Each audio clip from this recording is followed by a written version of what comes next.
बहनों और भाइयों नमस्ते।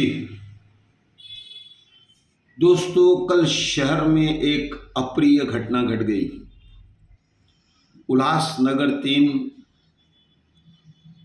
पिंटो पार्क होटल के बाजू में एक बिल्डिंग में रोज नामक कुर्सियां बनाती है वह कंपनी।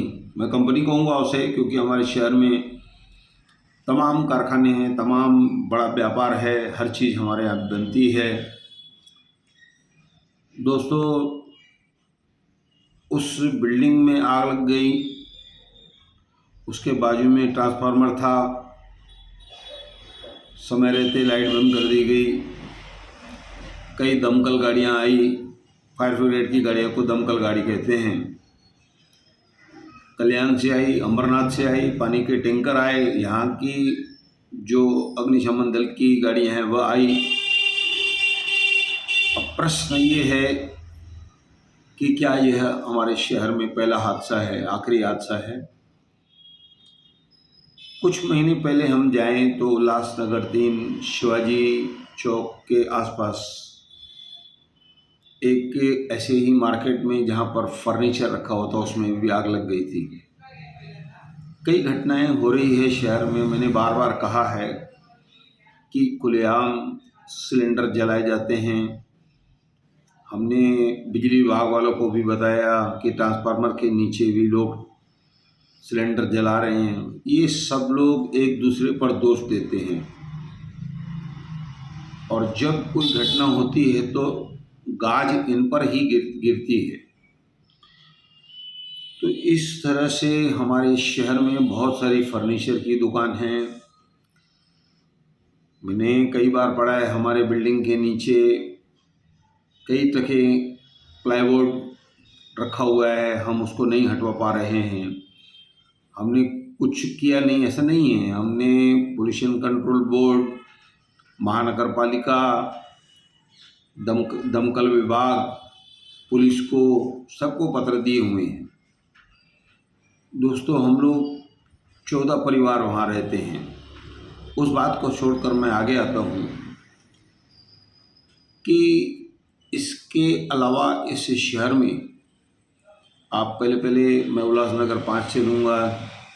जिन की जो कपड़ा है, जिन की जो कतरन है, जिन की जो वेस्टेज है, जिन में जो रबड़ लगता है उसको स्पंज कहते हैं, ऐसे भरे हुए दुकानें हैं, कारखाने हैं जहाँ पर माल पड़ा है। उसके बीच बीच में घर हैं।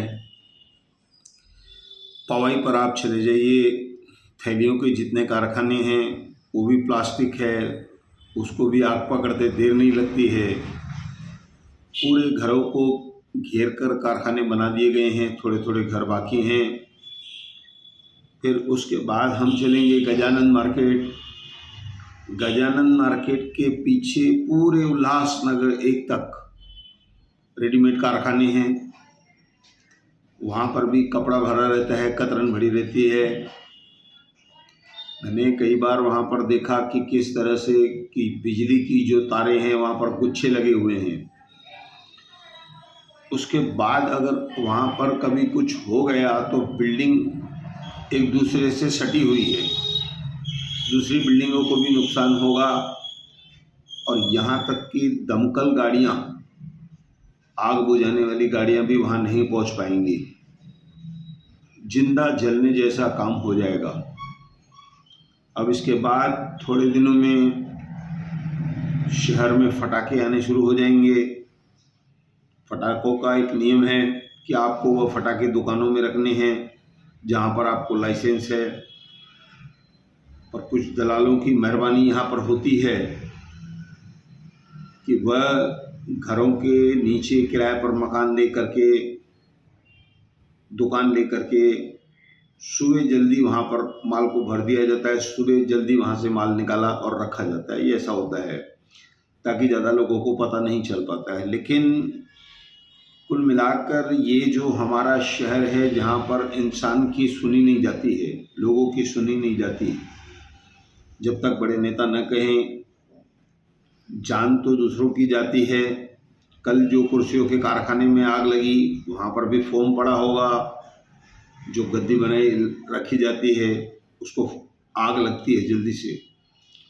आसपास वहाँ पर बिल्डिंगें भी थी, दूसरे कारखाने भी थे, पिंटो पार्क होटल भी है और ट्रांसफार्मर भी है। कुल मिलाकर शहर की पुलिस को, शहर की महानगर पालिका को, शहर के नेताओं को इस बात की तरफ ध्यान देना चाहिए। कई बार हादसे हुए, कई बार लोग मरे, लेकिन किसी की कोई परवाह नहीं है। ऐसा कहकर मैं धन्यवाद कहता हूँ।